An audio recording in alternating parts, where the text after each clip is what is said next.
Now then, there you are, there's the cycle path. That's where I've just come from. The train tracks are running alongside it now. And I'm in a place called Toul. Toul.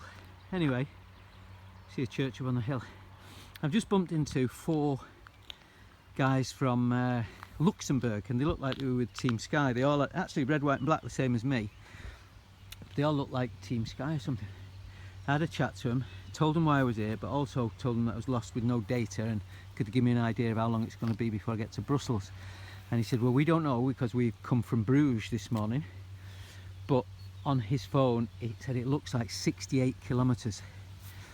And with the clock just striking 12 on that church up there, he worked that out to be, not because of the clock, but he worked out to be 41 miles still to go. You can work that out yourself or get a Google to do it. So with the clock just striking 12, it looks like I'm halfway. It looks like I've done the first part of the journey. On the first part of the journey, I was looking at a riverbed. Oh, sorry.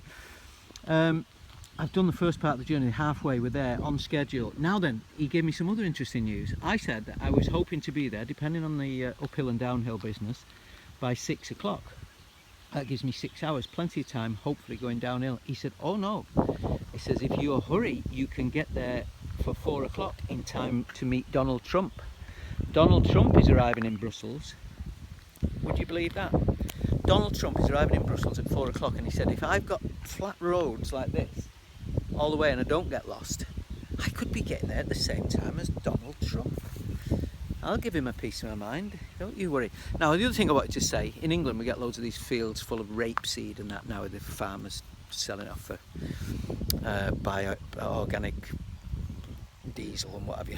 This is something you don't see very often now in England, but I think it's wonderful. It's a field full of buttercups. Not rapeseed, buttercups. Magnificent. And the clover is even flowering. You can see the little purple flowers, that's clover. The horticulturalist